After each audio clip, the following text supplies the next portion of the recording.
After two successful and dramatic years, the New Deal and Franklin Roosevelt would face their first electoral test in the 1934 U.S. midterm election.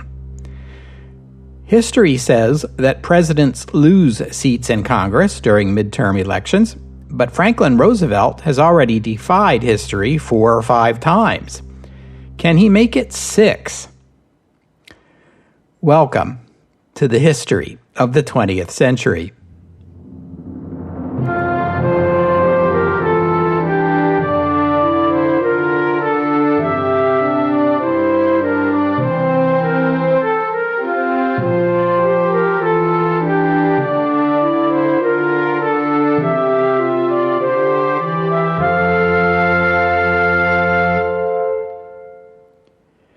Episode 290, The Second New Deal. So far in this podcast, I've devoted, 5 episodes just to cover the first year of the presidency of Franklin Roosevelt, 1933. Well, it was an important year. Today, I want to move on to the next couple of years of the Roosevelt administration, but before I do that, I still need to say a word about one last event in 1933 related to the administration's foreign policy. I already mentioned the London Economic Conference, which was held in June 1933. Herbert Hoover had pushed for this conference as a way for the nations of the world to address the Great Depression collectively. But Franklin Roosevelt was skeptical of the project. The British and the French were talking up a plan for debt relief and stabilization of the value of the U.S. dollar as key components of an international plan to fight the Depression. Debt relief, of course, meant the United States giving debt relief to the British and the French, an idea that was not very popular in the United States. Idaho Republican Senator William Borah spoke for many Americans when he said that, quote, "The troubles of the world were really due to the war and to the persistence of Europe in keeping great armaments." And therefore he saw no reason to bail out these unrepentant warmongers. More important was Roosevelt's opposition to pegging the value of the dollar at a relatively high level. A major component of the New Deal program was to lower the value of the dollar to undo the damage that had been done by the deflation America had experienced since 1929. And so Roosevelt sent a cable to the conference rejecting that idea. The sources I've consulted love to use the word torpedoed, as in Roosevelt torpedoed the conference. This is an accurate, if a trifle militaristic, description of what happened. The British and French governments were furious, although both British economist John Maynard Keynes and American economist Irving Fisher praised Roosevelt's move as the right decision.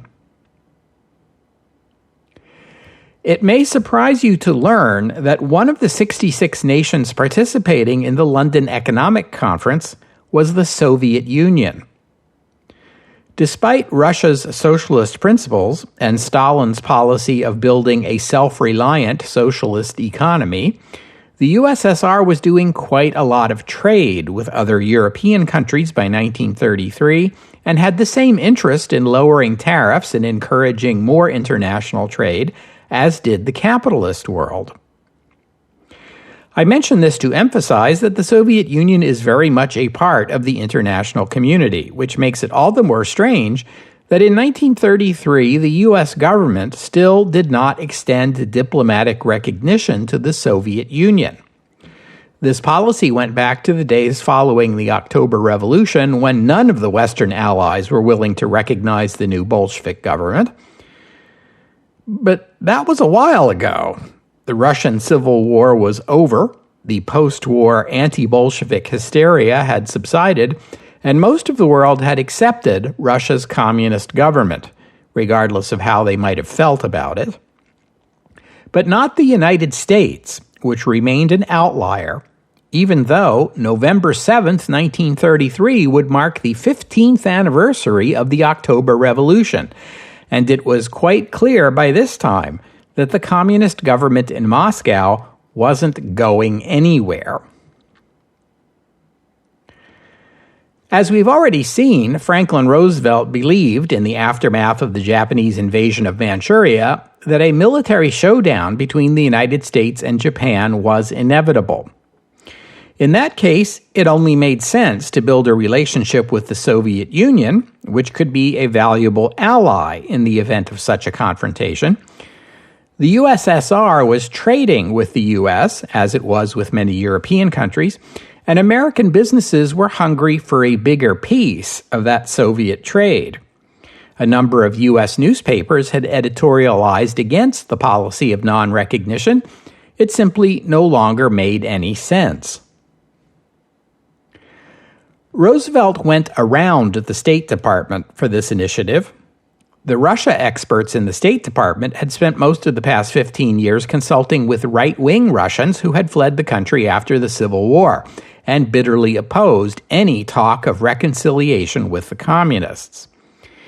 The president turned instead to Henry Morgenthau, then head of the Federal Farm Board and soon to become Secretary of the Treasury. Morgenthau was already dealing with Amtorg, a U.S. corporation controlled by the Soviet government that was set up in New York to arrange purchases of U.S. goods for export to the Soviet Union. Amtorg is short for Amerikanskaya Torgovlya, which means American trade. The Great Depression in the United States had been a boon for the USSR and Amtorg, which took advantage of America's depressed markets to buy up products from such flagship American corporations as Ford and RCA and General Electric and International Harvester at bargain prices and ship them back to Russia, where they would help fulfill the goals of the Second Five-Year Plan. They were also buying a lot of American agricultural products, hence their relationship with Morgenthau. Another outsider tapped to work on these covert talks with the Soviets was William Bullitt. There's a name we haven't heard for a while. We first met Bullitt all the way back in episode 184 when he was part of the U.S. delegation at the Paris Peace Conference in 1919. You may recall from that episode that the 28-year-old had visited Petrograd to negotiate with the Bolsheviks and returned to Paris with what he thought was a workable deal between Russia and the Allies that would normalize relations and bring the Russians in as partners in the new post-war world. But the Allied leadership in Paris had rejected his deal, and Bullitt resigned in protest. But the Russian government remembered Bullitt as an honest negotiating partner, making him ideal to represent America. By November, the talks were going well enough for FDR to invite Soviet Foreign Minister Maxim Litvinov to Washington for direct talks on normalized relations. The biggest remaining obstacle was a familiar one: compensation for American property in Russia nationalized by the Bolsheviks after the revolution. Roosevelt and Litvinov worked out an arrangement under which the Soviet government would assign to the United States government its claim on Russian properties in the United States that dated from pre-revolutionary times.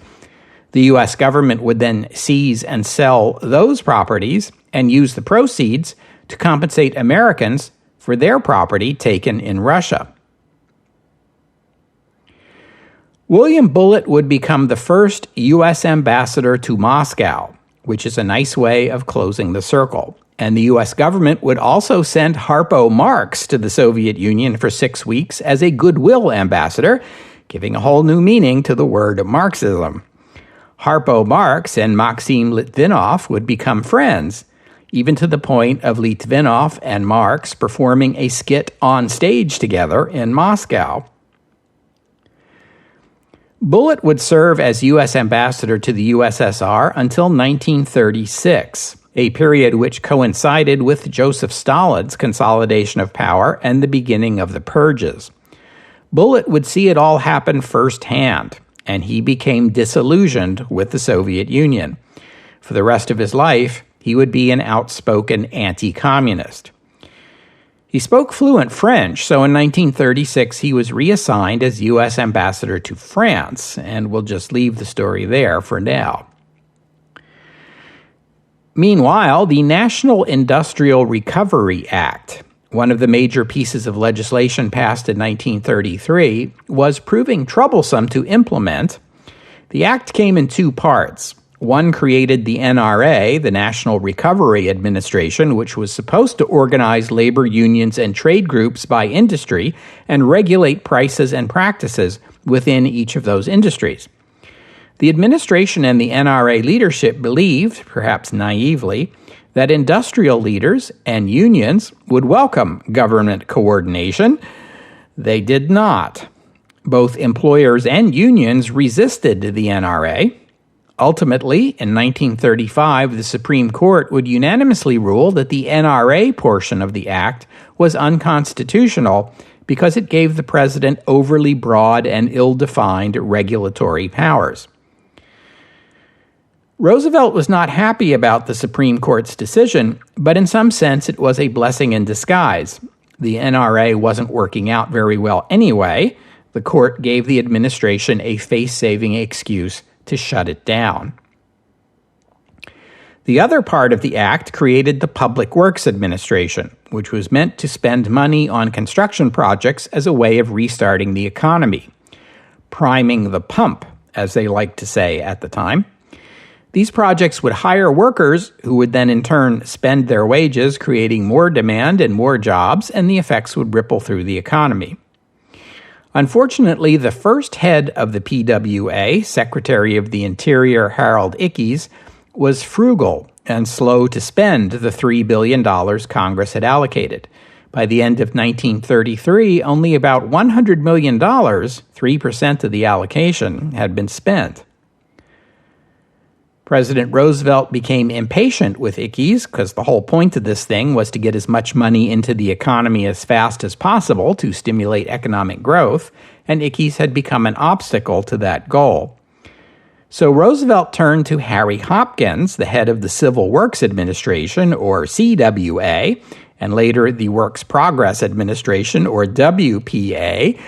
Roosevelt asked Hopkins if he could create temporary work for 4 million workers. Hopkins said yes if he had $400 million to work with, so Roosevelt ordered that amount of money transferred from the underperforming PWA. Hopkins was as agile as Ickes had been moribund. Within 10 days, he had 800,000 workers hired, and by January 1934, more than the 4 million Roosevelt had requested. The CWA spent $1 billion by the time it was shut down in the spring. 80% of this money was wages paid directly to the workers. Most of the rest was for material and equipment. Administrative costs were just 2% of the total.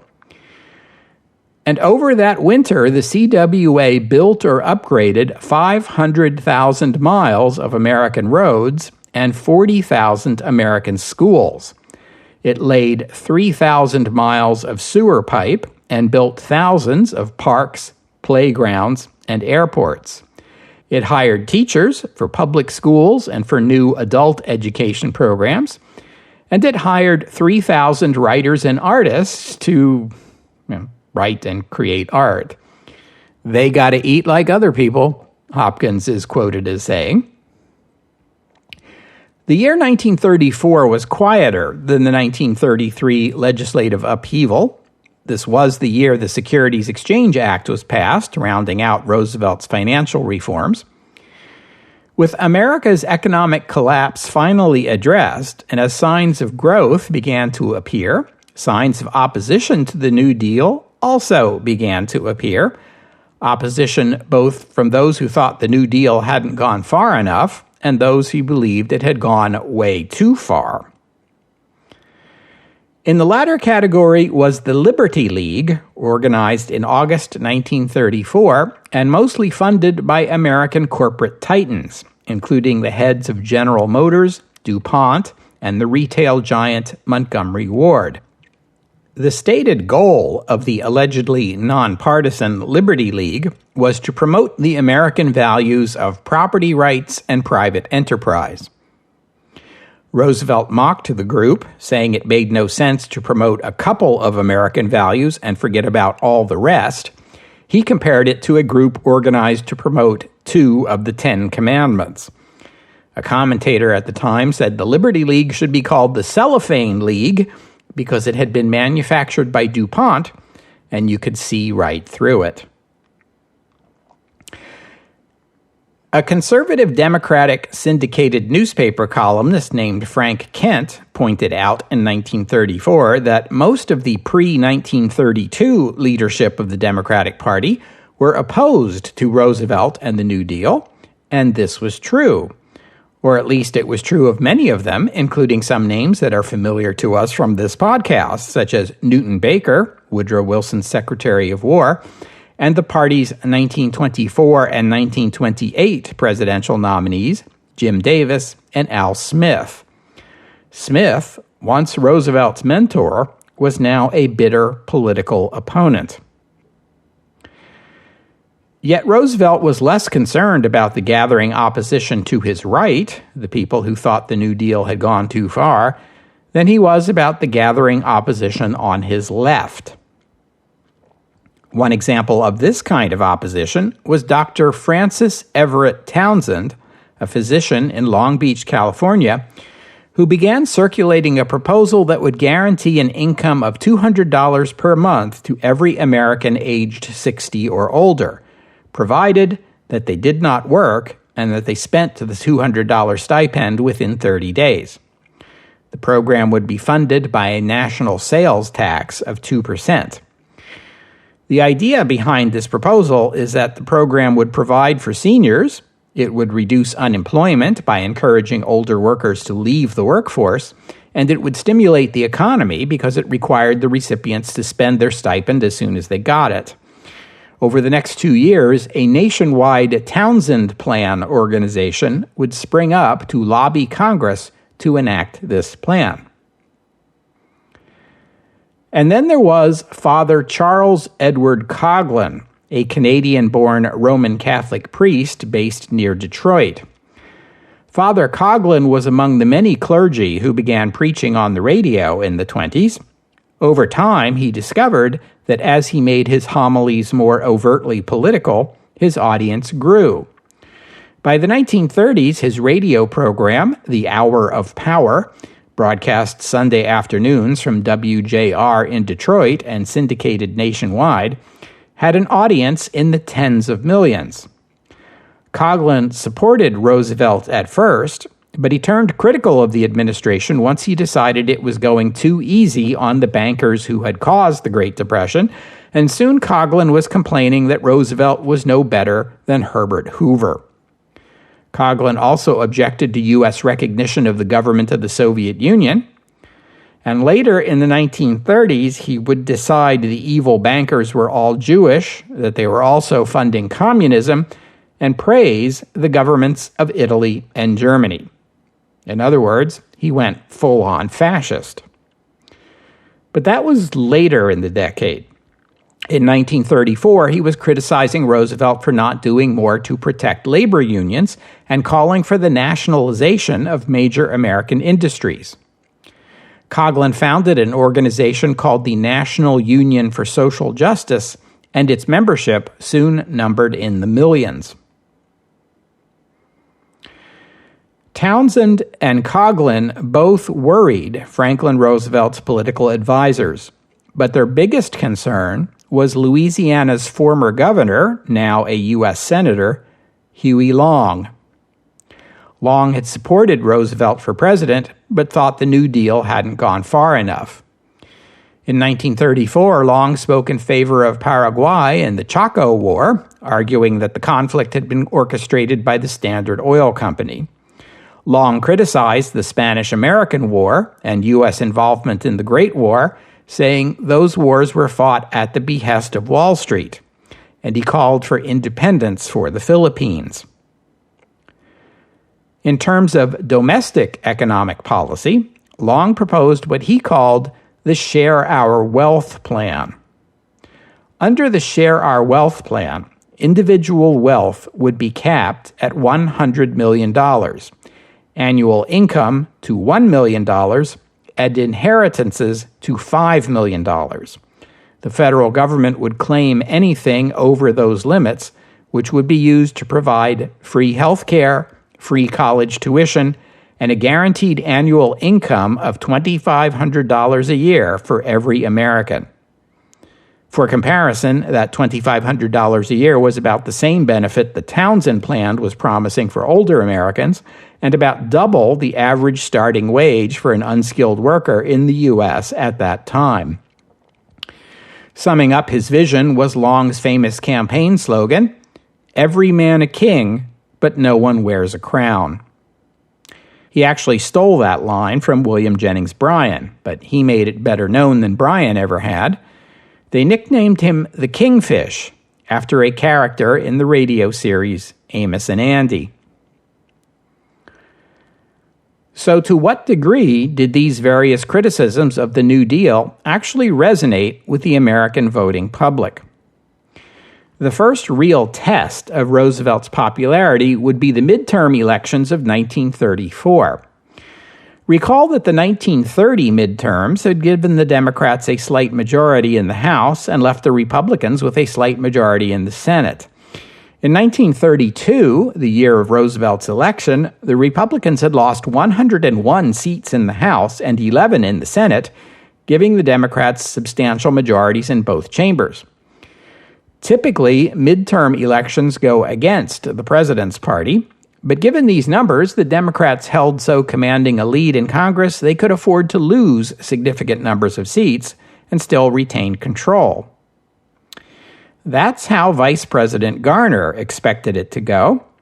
Remember that Garner had been Speaker of the House before becoming Vice President, and he predicted the Republicans would gain 37 seats in the House, but assured Roosevelt that such a result should be regarded as a Democratic victory. Roosevelt's campaign manager and now Postmaster General James Farley predicted a wash. That is, he thought the gains or losses in each chamber would be small, leaving the Democrats with a margin of control not much different from what they already enjoyed. Roosevelt thought Farley's prediction was overly optimistic. In fact, in the House of Representatives, the Republicans lost seats, 14 to be exact. The Democrats picked up 9, with the rest going to progressives, mostly in Wisconsin. That left the Republicans with just 103 seats in the House, less than a quarter of the total.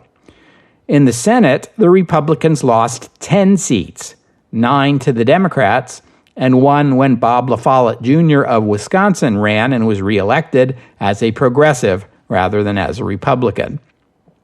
This gave the Democrats a 69-25 margin in the Senate, with 2 Democratic-leading independents, leaving the Republicans with barely a quarter of the seats in that chamber. This was the worst showing for the Republicans in Congress since their party began in 1856, and it was the first time an incumbent president's party gained seats in a midterm election since 1902. One that also featured a new president named Roosevelt. The Republicans held the governor's office in but 8 of the 48 states. And before we leave the 1934 election results, I want to call your attention to the gubernatorial race in California, a staunchly Republican state. The Democratic candidate that year was socialist writer Upton Sinclair, the author of The Jungle, a novel published in 1906 meant as an expose of the Chicago stockyards.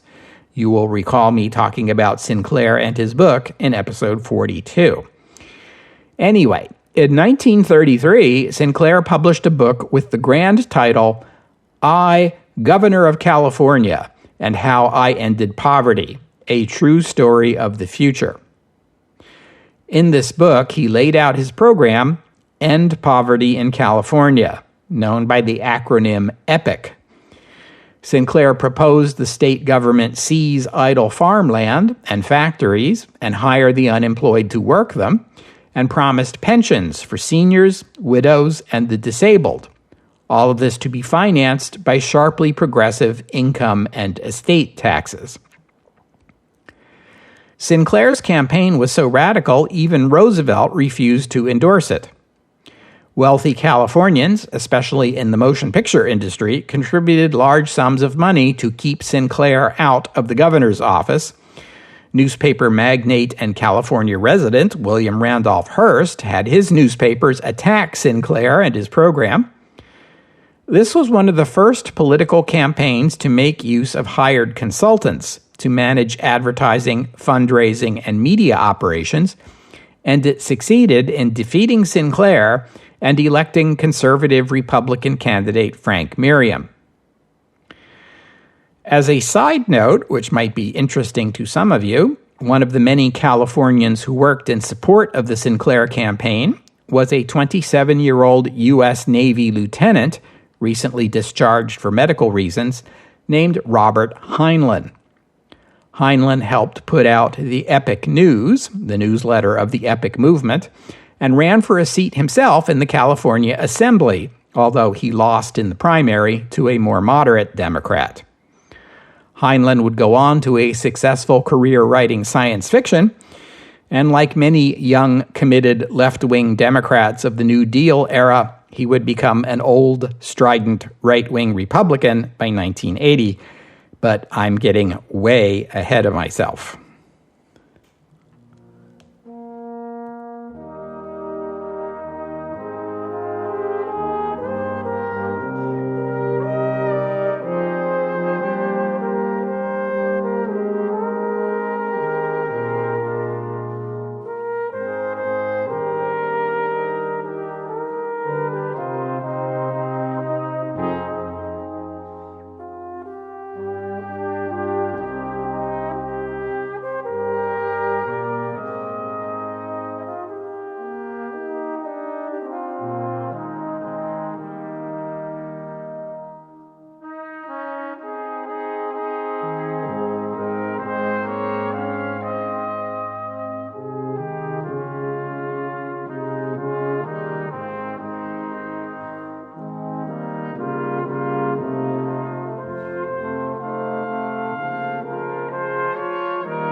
Everyone saw the midterm election result as a resounding vote of confidence in President Roosevelt and the New Deal. When the new Congress assembled in Washington, they were ready to give the president pretty much anything he asked for. Roosevelt took it as a vote of confidence as well and pushed a new agenda, one that is sometimes referred to as the Second New Deal. By 1934, the signs of economic recovery were impossible to miss. The U.S. GDP had increased by 17% over the previous year, and 2 million more Americans had jobs. That's the good news. The bad news was that the Great Depression had shrunken the U.S. economy so badly that GDP was still well behind its 1929 peak, and unemployment was still hovering around 20%. In his 1935 State of the Union address to Congress, Roosevelt called for the winding down of what were then called relief programs of direct aid to the poor and unemployed in favor of programs to create jobs. Congress quickly allocated the money, and this became the Works Progress Administration, or WPA, led by Harry Hopkins, and which I mentioned a few minutes ago. This was a far bigger challenge than creating those temporary seasonal jobs, but in its first year, the WPA put 3 million Americans to work and 8 million over the 8-year span of the program's existence. The WPA built roads, hospitals, and schools.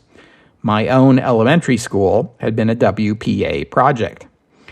It built hospitals, parks, playgrounds. It restored historic buildings.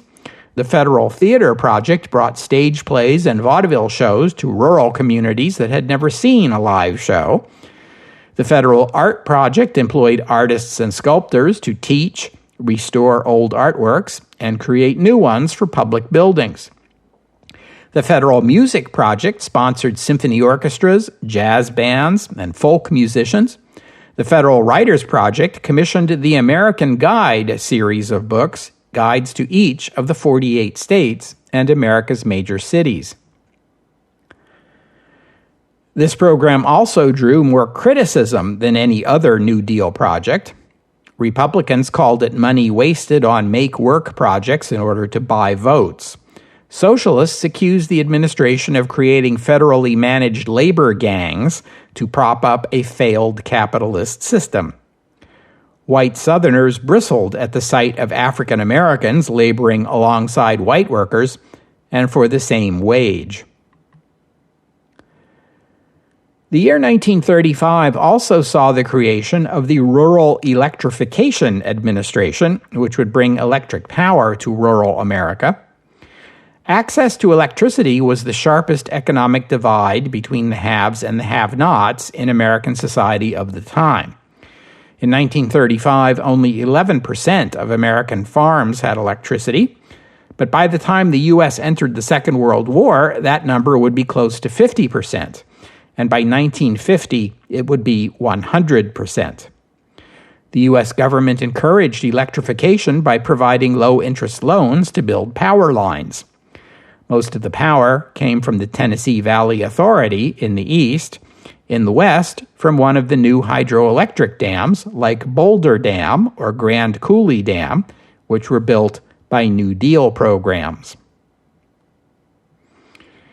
I already told you about the enactment of the Glass-Steagall Act of 1933, which, despite generally being regarded as one of the most important and successful New Deal programs, was not proposed by the Roosevelt administration, but came out of Congress and was approved by the president reluctantly.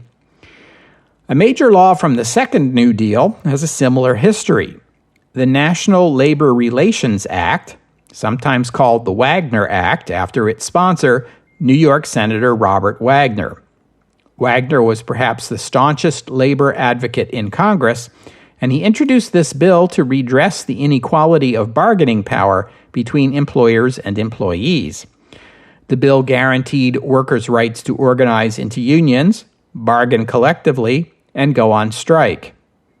It outlawed certain defined unfair labor practices and created the National Labor Relations Board to supervise labor management relations and enforce provisions of the Act.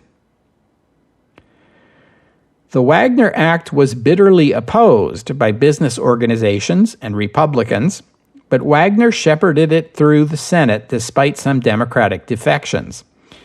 Even Roosevelt was uncertain about the bill, but when the Supreme Court found the NRA unconstitutional, the National Labor Relations Act seemed just the thing to replace it. Roosevelt announced his support of the bill, pushed it through the House of Representatives, and signed it in July. But the biggest program to come out of the Second New Deal, and the one that would do the most to improve the quality of life in America, was none of the ones I've already talked about. With an eye on the 1936 presidential election, and also on figures such as Dr. Townsend, Father Coughlin, and Huey Long, Roosevelt had announced as early as 1934 that he wanted some kind of social insurance proposal of his own to benefit retired seniors, widows, orphans, and the disabled, but that he would wait for the new Congress before introducing a bill. After the midterms, Roosevelt appointed a cabinet committee, chaired by Labor Secretary Francis Perkins, to draft a specific proposal. Roosevelt instructed Perkins, "Keep it simple, so simple that everybody will understand it." In January 1935, shortly after the new Congress met, Roosevelt submitted his proposal for the Social Security program. A key component of the plan was that it would have its own separate funding through a special tax, to be paid half by employers and half by employees. That would keep the program self-funded through the foreseeable future. Roosevelt told Congress, It is almost dishonest to build up an accumulated deficit for the Congress of the United States to meet in 1980. We can't do that. We can't sell the United States short in 1980 any more than in 1935. Workers and employers would pay into a Social Security fund that would later pay them benefits. The size of the benefit would be proportional to what the worker paid in. And I want to emphasize here that even in our time, Social Security is widely perceived as only a retirement benefit. It is that, but it also provides disability benefits to workers who become disabled and survivor benefits to the widows and orphans of deceased workers. Similar programs existed in some European countries at this time, but what made Social Security unique was that workers bought into the plan, the same as if it were private insurance. This made Social Security benefits not merely a grant from the government, they were a property right, bought and paid for by the workers they covered, which would make them difficult for a future president or Congress to take away. As Roosevelt himself put it later, we put those payroll contributions there so as to give the contributors a legal, moral, and political right to collect their pensions. With those taxes in there, no damn politician can ever scrap my Social Security program. Once again, the Republicans and the business groups bitterly opposed the bill. Alfred Sloan of General Motors said, "The dangers are manifest. With unemployment insurance, no one will work. With old age and survivor benefits, no one will save. The result will be moral decay and financial bankruptcy." Republican member of Congress John Tabor of New York proclaimed, "Never before in the history of the world has any measure been brought in here so insidiously designed as to prevent economic recovery, to enslave workers, and to prevent any possibility of the employers providing work for the people." Gee, some of this sounds familiar. The Social Security Act was the subject of hearings and was debated for months, but in the end, it passed with huge margins.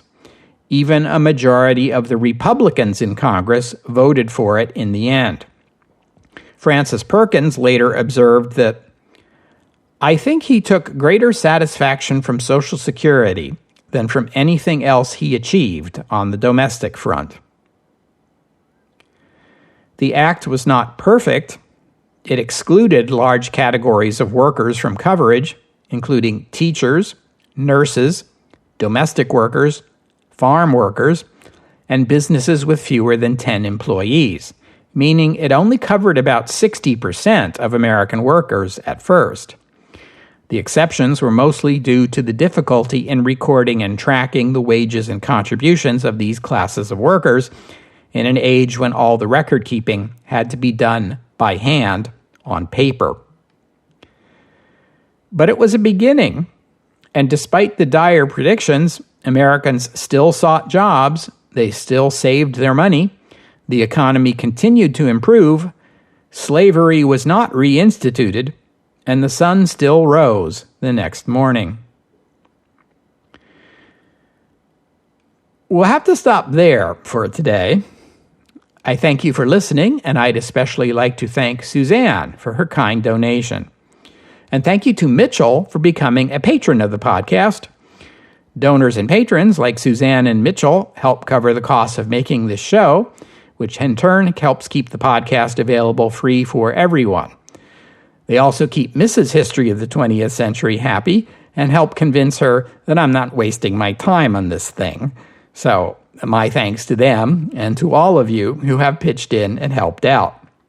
If you'd like to become a patron or make a donation, just visit the website, historyofthe20thcentury.com, and click on the PayPal or Patreon buttons.